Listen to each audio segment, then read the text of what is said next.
l'Évangile de Matthieu et au chapitre 12, à partir du verset 31.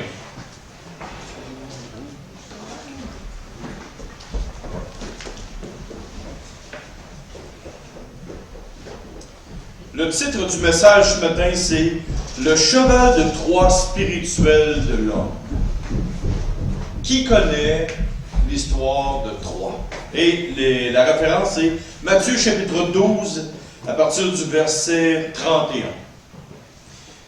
Avant de commencer la prédication, j'aimerais vous lire une très courte histoire.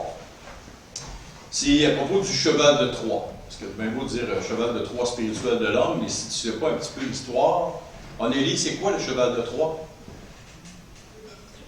Et c'est pour ça. Tu sais-tu? Le cheval de Troie, c'était l'armée qui a fait un gros cheval de bois. Ok, tu sais, c'est bon. Il y a beaucoup de monde qui ne savent pas c'est quoi. Et là, voici l'histoire. Après avoir vainement assiégé Troie, Troie était une ville, pendant 10 ans, les Grecs ont eu l'idée d'une ruse pour prendre la ville. Épios construit un cheval géant en bois creux, dans lequel se cache un groupe de soldats mené par Ulysse. Un espion grec, Sinon, réussit à convaincre les Troyens d'accepter l'offrande, malgré les avertissements de Laocoon et de Cassandre. Le cheval est tiré dans l'enceinte de la cité, franchit donc les portes C. Les Troyens font alors une grande fête. Et ce cheval-là avait beaucoup de parures d'or autour. C'est un cheval creux, il y avait une parure d'or, il était tout en bois. Lorsque les habitants de Troie sont pris par la torpeur de l'alcool la nuit, les Grecs sortent du cheval et ouvrent la porte, permettant au reste de l'armée d'entrer et de piller la ville. Tous les hommes sont tués, les femmes et les filles sont emmenées comme esclaves, les enfants mâles sont tués eux aussi pour éviter une éventuelle vengeance. Et qu'est-ce que c'est la torpeur? C'est un engourdissement, une somnolence, un ralentissement des fonctions vitales et des facultés de l'esprit.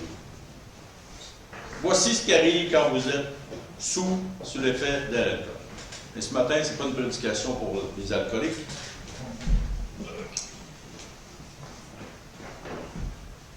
« 10 ans d'acharnement sur une ville, et ensuite, le coup fatal est venu comme un cadeau. » On a une expression au Québec, je ne sais pas ailleurs, c'est disent, mais tu sais, ah, regarde ça, ça c'est un cadeau grec.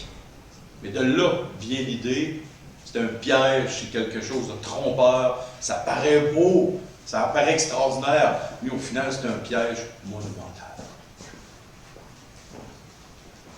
Se pourrait-il que les hommes sur Terre reçoivent eux aussi un cheval de Troie? Mais un cheval spirituel. Et le Seigneur Jésus, ce matin, c'est exactement ça qui amène dans ce texte-là. Et on va le voir. À partir du verset 31, Matthieu 12, verset 31. C'est pourquoi je vous dis, tout péché et tout blasphème sera pardonné aux hommes, mais le blasphème contre l'Esprit ne sera point pardonné. Quiconque parlera contre le Fils de l'homme, il lui sera pardonné, mais quiconque parlera contre le Saint-Esprit, il ne lui sera pardonné ni dans ce siècle, ni dans le siècle à venir. Si je prenais n'importe quel Québécois, et nous, le peuple québécois, on est les champions de toutes catégories pour le sacrage, pour le blasphème. Je ne pense pas sur Terre qu'il y a autant de gens qui blasphèment que les Québécois. Et si tu arrêtes n'importe quel Québécois sur la rue, as-tu déjà parlé en mal de Jésus-Christ? En prononçant justement son nom? La plupart des Québécois vont dire oui. Mais si tu arrêtes n'importe quel Québécois et tu lui dis, as-tu déjà blasphémé contre le Saint-Esprit? As-tu déjà entendu ça, un Québécois qui blasphème contre le Saint-Esprit? me souriez, vous avez déjà entendu ça? Pas vraiment. C'est pas quelque chose qui est là. Et pourtant, on est le peuple hors catégorie, hors norme, qui blasphème. Mais qu'est-ce que le Seigneur Jésus est en train de dire ici aux hommes? Et il ne s'adresse pas juste aux Québécois. Il s'adresse à tous les humains sur Terre. Voir indépendamment de leur culture, de leur couleur de peau, de leur race, de leur sexe. Il dit qu'il y a un blasphème qui ne sera jamais pardonné. Jamais. Et c'est le blasphème contre le Saint-Esprit. Qu'est-ce que c'est que ça, le blasphème du Saint-Esprit? Et quand j'étais un jeune chrétien, je me suis posé la question. C'est quoi ça? Est-ce que c'est dire le nom du Saint-Esprit en tort et à travers? Est-ce que c'est... c'est quoi ça? Et là, Jésus dit, tout blasphème qui va être fait contre le Fils de l'homme, il va être pardonné, mais pas pour le Saint-Esprit. Et là, tu te poses la question, qu'est-ce que c'est? Qu'est-ce que c'est? En français, nous sommes limités, parce qu'on entend souvent le mot blasphème comme un sacre. Mais dans la profondeur de la parole de Dieu, ça va beaucoup plus loin que ça. C'est même au-delà d'une parole qu'on pourrait dire. Et voici ce que c'est. Tout refus du cœur d'une personne de l'action du Saint-Esprit dans sa vie.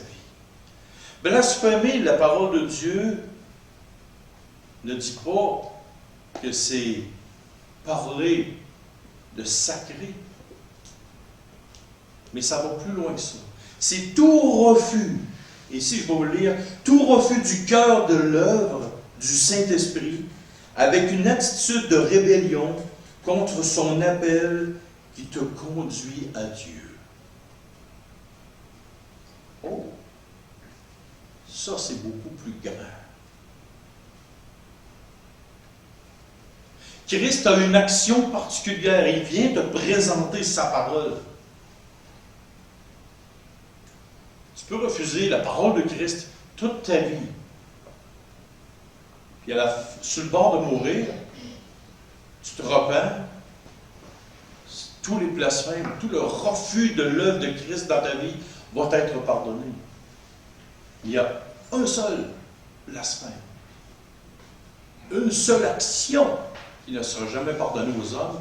Et c'est le refus de l'œuvre de Dieu, du Saint-Esprit, qui s'active dans ta vie, autour de toi, pour que tu viennes te tourner vers Christ, vers Dieu, vers l'œuvre de la croix. Et ça va être fatal aux hommes. Et ça ne sera ni pardonné dans ce siècle, ni dans le siècle à venir. Donc la conséquence va être éternelle. Et quand les gens seront rendus, et on va le dire clairement, en enfer, dans les temps de feu, il n'y aura pas d'échappatoire. Ah, l'enfer, ça n'existe pas. Il était beau, hein, le cheval en bois creux, avec une belle parure d'or. Les gens y étaient, tout endormis, sur l'effet de l'alcool. Hey, il avait gagné, la victoire était belle, en pleine nuit. Le Seigneur Jésus n'a pas dit que les gens vont être saisis dans la nuit. Paf! Saisis. Qui sait quand est-ce qu'ils vont mourir?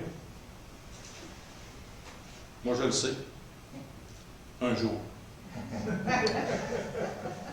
Un jour. Ça, c'est au moins, il y a ça de gagné. Voyez-vous, on ne sait pas quand est-ce que la nuit va nous surprendre. Mais, ceux qui auront accepté que l'œuvre du Saint-Esprit ait fait son effet, eux tous, s'ils auront fait de mal, seront pardonnés. Et là, le Seigneur Jésus commence, à partir du verset 33, il continue. Il avertit les hommes de ce temps comme nous, et il les convie à quelque chose de particulier. Verset 33. Ou dites que l'arbre est bon et que son fruit est bon, ou dites que l'arbre est mauvais et que son fruit est mauvais. Car on connaît l'arbre par le fruit. Et là, le Seigneur Jésus est en train de parler de lui. Pourquoi? Parce que si on regarde un petit peu plus loin, au verset 24, les pharisiens, ayant entendu cela, dire « Cet homme ne chasse les démons que par Belzébuth, prince des démons. » Et là, les hommes pouvaient voir chez Jésus « Wow, c'est un bon gars. Wow, il fait des miracles. Wow, il est extraordinaire, il donne une sagesse. » Mais là, les scribes et les pharisiens, ils disent « Ah, lui, là, il chasse les démons par le démon. » Avec le Seigneur Jésus, tu ne peux pas avoir une double opinion.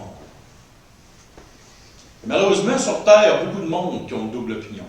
Promenez-vous dans le chemin, sur la rue, n'importe où, et vous verrez combien de personnes vous allez rencontrer dans votre vie avec une opinion divergente du Seigneur Jésus. Une opinion double sens pour le Seigneur Jésus. Si vous me demandez qui, à moi, qui est Christ, j'ai une opinion sur lui. Et mon opinion, elle est renfermée là-dedans. Mon opinion, elle est renfermée entre les deux couverts de ce livre-là. Mais si vous demandez quelqu'un, « Jésus, qui était-il? C'est peut-être un bon gars. C'est un grand prophète. Non, pas le Fils de Dieu, par exemple. Si tu parles avec un musulman, tu parles avec un grand philosophe, tu vas avoir une opinion. C'est différent. Mais avec le Seigneur Jésus, tu ne peux pas. L'arbre est bon, le fruit est bon, l'arbre est mauvais. Et là, il dit une phrase. Car on connaît l'arbre par le fruit.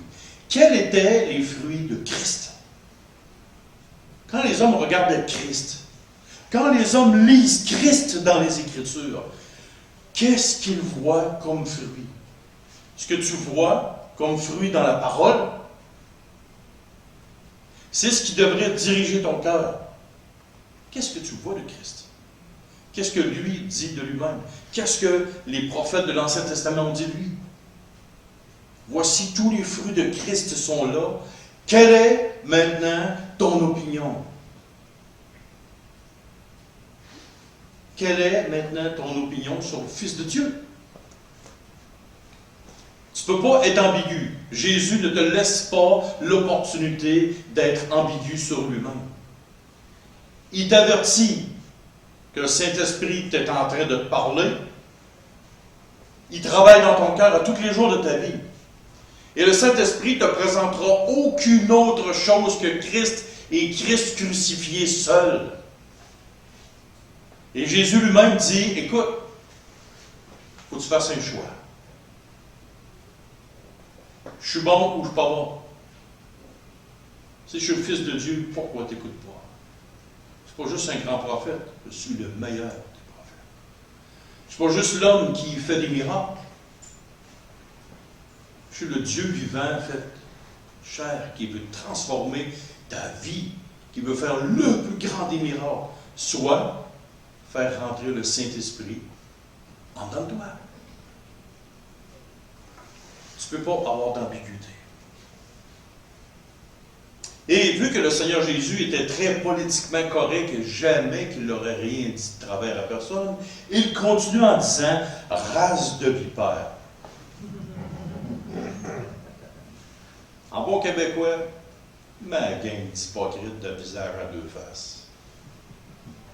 Méchante gang d'hypocrites, de religieux, de sépulcres blanchis. Vous êtes bien beau dehors, hein? Mais en dedans, vous êtes croche, puis pas avec tout pourri. Ça, c'est le Québécois qui parle. Race de vipères, gang d'hypocrites.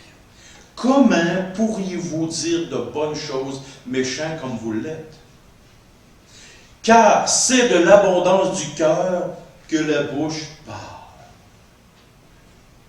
Vous voulez savoir ce qu'il y a dans le cœur d'une personne, laissez-le parler.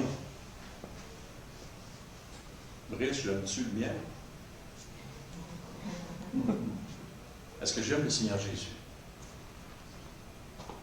Est-ce que j'aime la mécanique? Monsieur Saunier, j'aime-tu la mécanique? Il est bon rien. En plus, je suis bon rien. Ce qu'il y a dans moi, c'est ce qui transparaît. Savons-nous ce que nous disons sur terre de Christ vient de ce qu'il y a dans notre cœur? Et si le Saint-Esprit n'est pas dans ta vie, si Christ ne t'a pas transformé, il n'y a rien de bon qui va sortir. Et le constat, c'est que tu vas être une race de vipères et hypocrite. Ah, t'as bien beau faire le fin, puis le beau, puis le gentil devant tout le monde. Hein? Mais qu'est-ce qui va arriver l'autre part, quand tu vas arriver devant celui que tu as été chambranlé sur la terre? Tu vas l'avoir d'en face. Ben comme il faut pas ça. Tu vas frapper le mur. Et là, il rajoute en plus. Il dit aux gens qui sont des hypocrites, des races de vipères, il leur dit, vous êtes méchants, parce que votre bouche ne parle pas avec quelque chose de bien me concernant. Pas James, mais le Seigneur Jésus. Et là, il dit, verset 35, l'homme bon tire de bonnes choses de son bon trésor, et l'homme méchant tire de mauvaises choses de son mauvais trésor. Ah, il doit y avoir sûrement des bons gars sur la terre. Le Seigneur Jésus a dit, l'homme bon tire de bonnes choses de son cœur. Je vous ai dit tantôt que le français était limité. La pensée grecque du texte, c'est, quand il dit l'homme bon, c'est l'homme spirituel. La parole de Dieu dit qu'il n'y a aucun homme qui soit bon sur terre. Même le plus beau et le plus fin, demandez à sa mère, sa belle-mère, vous allez voir, c'est réglé. Demandez à ses sœurs à boire. Guy, si je vais voir tes sœurs en Afrique, qu'est-ce qu'ils vont me dire de toi? Si je vais voir ta mère, James, Guy, va voir ma mère. Parle avec ma femme. Moi, on a voir des enfants de travail. On en a tous.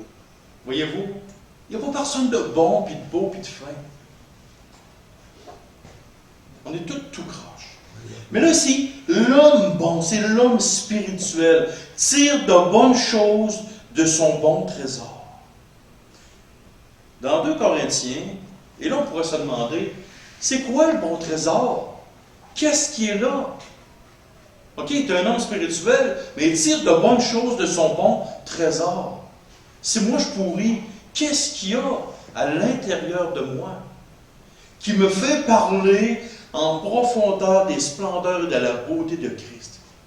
Si je pourris, puis je parle avec quelque chose, avec passion, avec amour de Christ, c'est quoi ce bon trésor-là?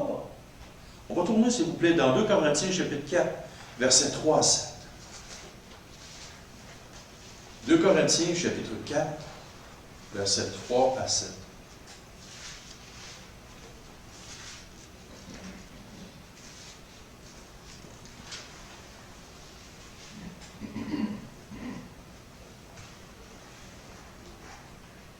Si notre évangile est encore voilé, il est voilé pour ceux qui périssent, pour les incrédules dont le Dieu de ce siècle a aveuglé l'intelligence, afin qu'ils ne voient pas briller la splendeur de l'évangile de la gloire de Christ, qui est l'image de Dieu. Nous ne nous prêchons pas nous-mêmes, c'est Jésus-Christ le Seigneur que nous prêchons. Et nous nous disons vos serviteurs à cause de Jésus. Car Dieu qui a dit « La lumière brillera du sein des ténèbres » et a fait briller la lumière dans nos cœurs pour faire resplendir la connaissance de la gloire de Dieu sur la face de Christ. Nous portons ce trésor dans des vases de terre afin que cette grande puissance soit attribuée à Dieu et non pas à nous. Voici ce que je suis, un vase de terre très prêt à être brisé en un instant. Quand tu vois un vase, tu essaies de le mettre à quelque part pour que personne ne l'accroche parce que s'il tombe, oh, fini. Un vase de terre. Mais voici ce qu'il y a dans le cœur de l'homme spirituel. Jésus-Christ, la lumière qui brille dans nos cœurs, fait resplendir la connaissance de la gloire de Dieu sur la face de Christ. C'est ça l'immense trésor qu'il y a dans le cœur d'un homme bon, aux yeux de Dieu, c'est un homme spirituel. Donc, si le Saint-Esprit est rentrant dans toi, ton opinion sur Christ va être extraordinaire. Il n'y aura pas d'ambiguïté. Tu ne seras pas chambranlant. Et ce qu'il va y avoir en abondance dans ton cœur, c'est ce qui va ressortir en abondance dans ta bouche. Et tu vas devenir un homme spirituel et il va y avoir de bonnes choses qui vont sortir de ton bon trésor. Le trésor, c'est Dieu qui l'a placé dans ta vie. Et là, Christ donne un avertissement. Alors, souvenez-vous de l'histoire tantôt, il y avait deux hommes qui avaient averti tout le monde. Hey, rentre pas ça ici, on va l'avoir d'en face. C'est un piège. Et voici ce que le Seigneur Jésus dit. Je vous le dis au jour du jugement. Les hommes rendront compte de toute parole vaine qu'ils auront proférée. Car par tes paroles tu seras justifié, et par tes paroles tu seras condamné. Et il n'y a pas d'ambiguïté avec le Seigneur Jésus.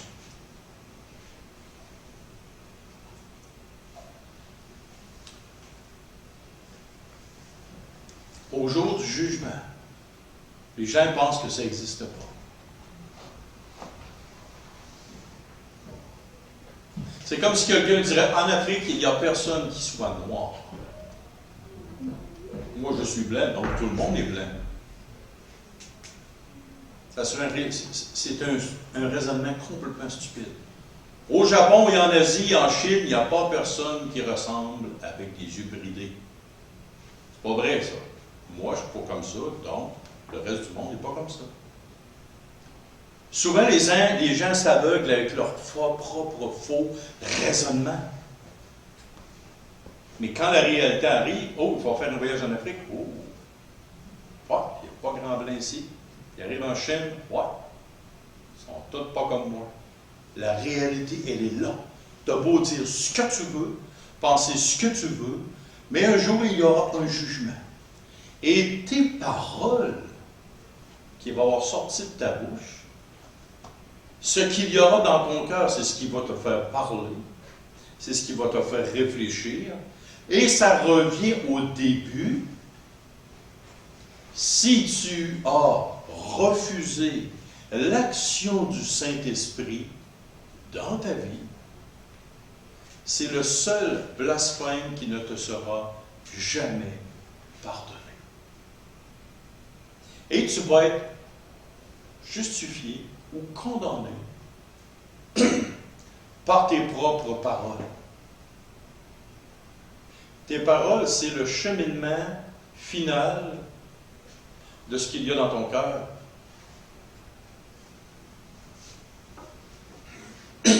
Verset 38. Alors quelques-uns des scribes et des pharisiens prirent la parole et dirent, « Maître, nous voudrions te voir faire un miracle. » Alors, regardez bien ce que je vais faire.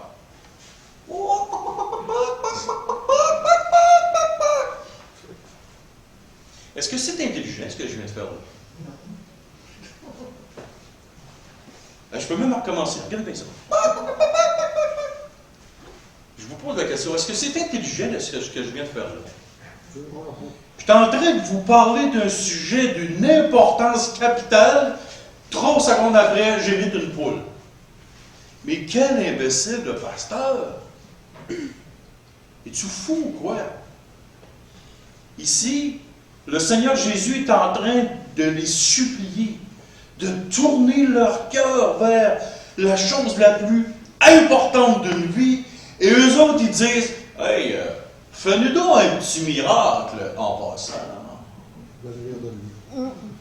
T'es-tu fou, quoi? Tu demandes un show de boucan, tu demandes un spectacle, quand Christ est en train de te parler d'une immense vérité pour ton âme. Tu t'occupes de futilité.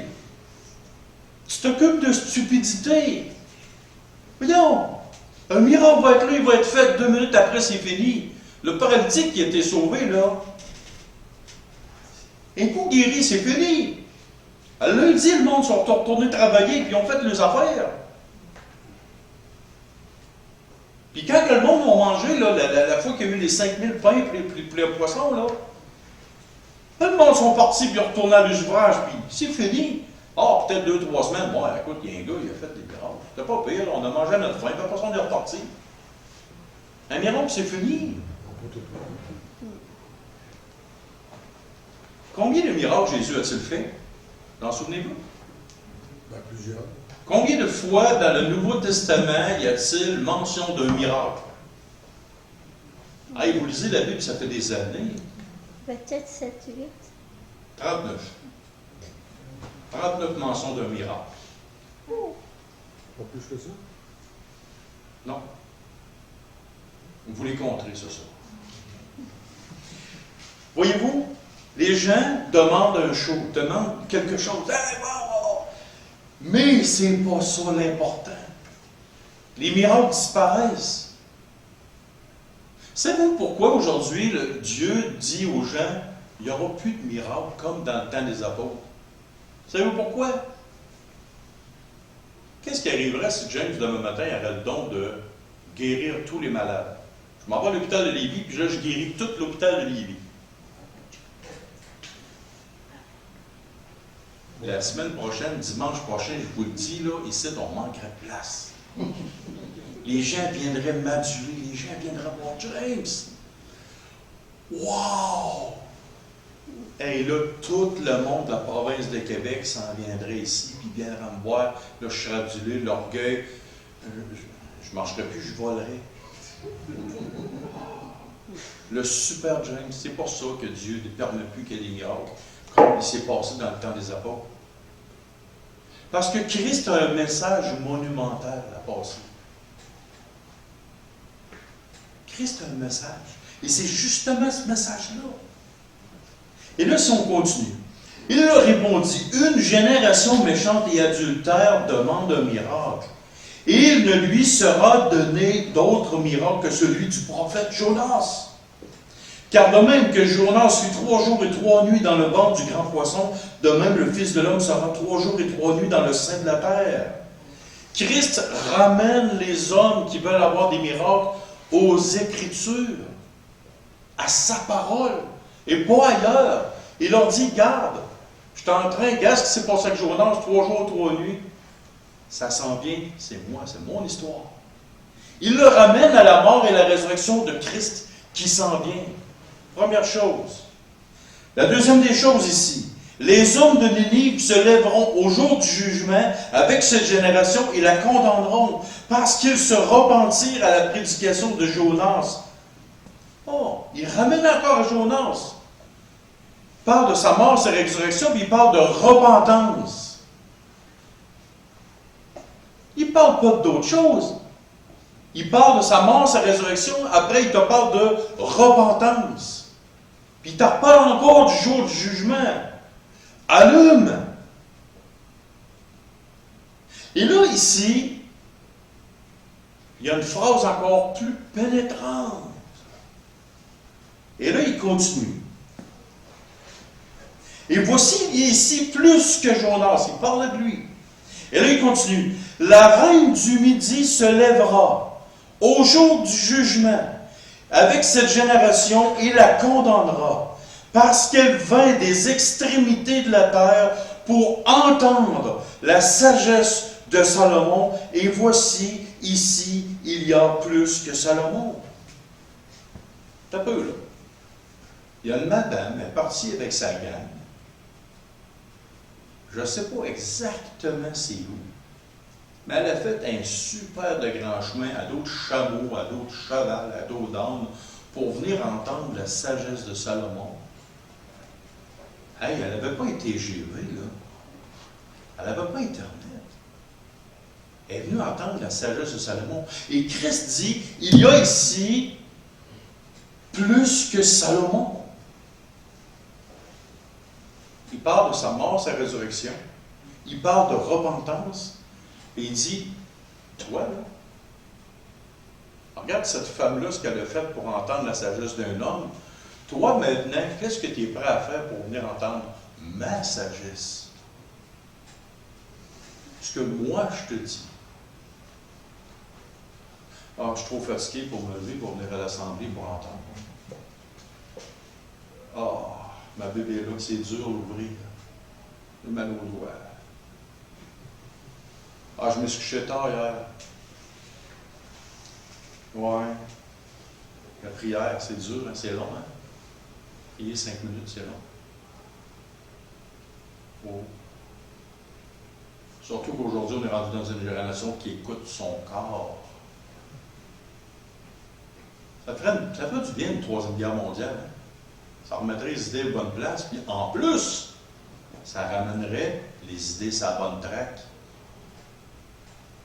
C'est bizarre, dans des grosses guerres, il y a souvent des milliers de conversions. C'est pas ça que je suis en train de souhaiter, mais ça fait du bien.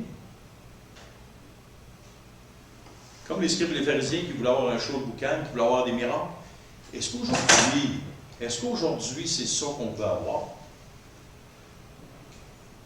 Si vous ne connaissez pas Christ,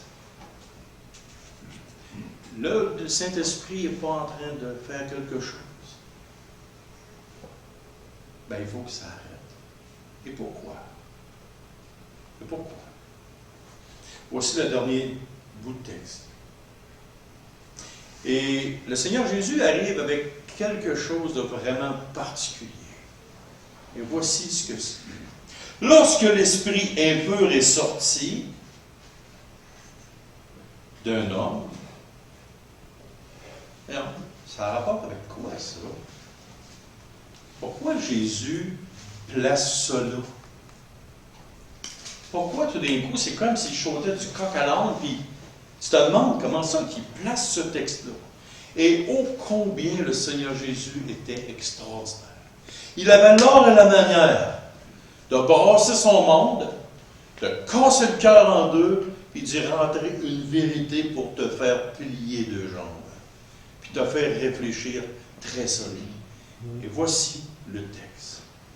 Lorsque l'esprit impur est sorti d'un homme, il va par des lieux arides, cherchant du repos, et il n'en trouve point. Alors il dit, je retournerai dans ma maison d'où je suis sorti. Et quand il arrive, il la trouve vide, balayée et ornée.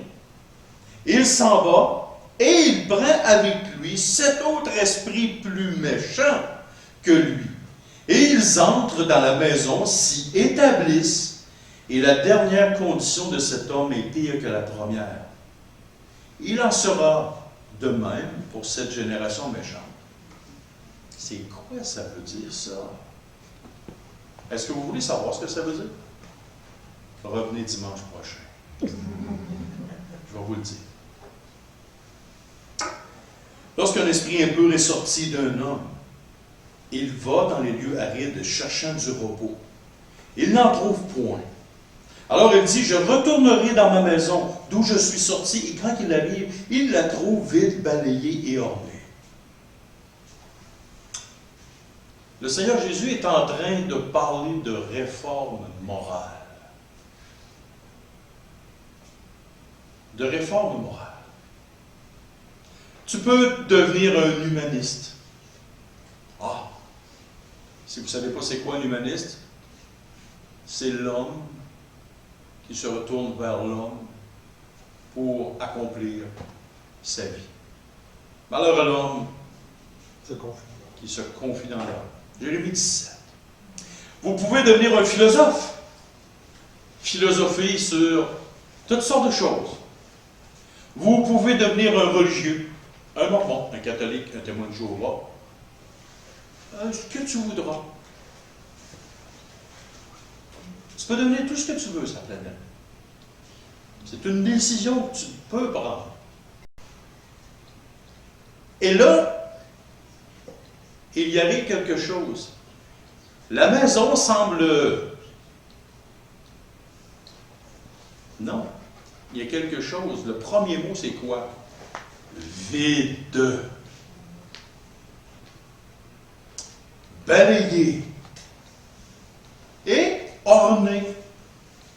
Qu'est-ce que ça veut dire? Orné, ça veut dire beau à l'extérieur, mais vide à l'intérieur. Balayé, c'est de l'ordre.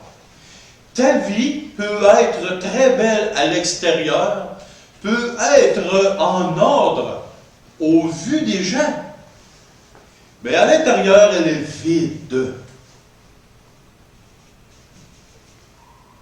Et là, le démon ne comprend pas que c'est un esprit impur et que tu vas être possédé par le diable. C'est pas ça. C'est pas ça. C'est une expression, une métaphore pour te faire comprendre quelque chose. Un principe incroyable. Et pourquoi le Seigneur Jésus a dit ça? Parce qu'il s'adresse à des scribes et des pharisiens. Vous êtes beaux au dehors, mais à l'intérieur, vous êtes plein de sépulcres blanchis. Pensez-vous qu'un scribe et un pharisien, quand il est venu au monde dans sa couche, il était comme ça, hypocrite à l'extrême? Non, il est devenu. Il est devenu ce qu'il est parce que il a réformé de l'extérieur sa vie, il a balayé, mais il était vide. Il a chassé des mauvaises habitudes qui sont personnifiées par le premier esprit. Mais après ça, il est revenu avec cet autre mauvais esprit et sa condition. Maintenant, en scribe et en pharisien, elle était pire que sa première condition. Mais il l'a laissé vide. Il a joué à l'apparence. Il était orné à l'extérieur. En dedans de lui, ça avait l'air d'être correct, mais au final, il était vide. Et là, il y a quelque chose qui est rentré en dedans de lui. Plus de cochonneries qu'il y en avait avant. Et là, c'est fatal pour lui. Fatal pour lui. Combien de jeunes qui sont nés dans une famille chrétienne? Il y avait une vie balayée. Il y avait une vie ornée. Il semblait. Ils ont dit, « Oh Jésus, je t'aime. » Quand il y avait 5, 6 ans, 7 ans. Ils ont joué le jeu de la religion. Ils ont pratiqué le christianisme de leur papa et maman. Mais un jour, il est arrivé un point très bien, un point très précis. Whitney Houston, Elvis Presley. Vous connaissez ces gens-là?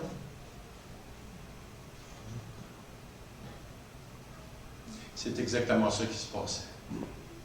Les parents d'Elvis Presley étaient évangéliques, croyaient au Seigneur Jésus, profondément. Le papa et la maman d'Elvis Presley, ils ont prêché l'Évangile jusqu'à leur propre mort. Et Elvis a pris une décision. Whitney Houston chantait dans une assemblée évangélique, une église baptiste. On s'en fout du baptiste, c'est pas ça l'important. Elle chantait dans une chorale. Elle avait entendu le message de l'Évangile. Sa vie était comme ça. Et maintenant, en terminant, j'espère de tout mon cœur que vous aurez compris le message. On ne peut pas faire à semblant pour tout le temps.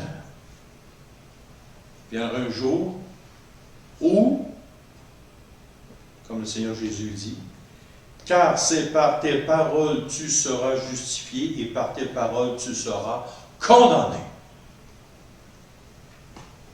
Et même ça va encore plus loin que ça. Encore plus loin que ça.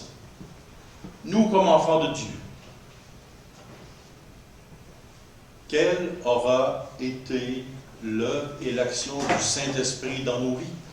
Est-ce que nous aurons laissé le Saint-Esprit agir à sa guise et comme il le voulait pour nous transformer à l'image de Christ et nous conduire à faire quelque chose pour le Seigneur?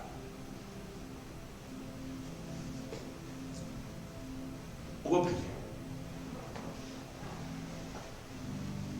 Seigneur Dieu Père, merci de ta bonne parole. Merci de nous avoir conduits dans le sentier de la vérité révélée de ta parole. Transforme nos cœurs, transforme nos âmes. Pour ceux ici aujourd'hui qui n'ont pas encore laissé l'action de la personne du Saint-Esprit agir dans leur vie. Ô Père, nous t'en supplions. Fais qu'ils se tournent vers Christ. Fais qu'ils aient compris ce message ce matin. Et pour nous, ô Père, nous t'en supplions. Travaille nos cœurs et nos âmes afin d'être sensibles à cette merveilleuse personne qui est déjà là, mais qui, ô Père, très souvent et trop souvent, par toutes sortes de raisons,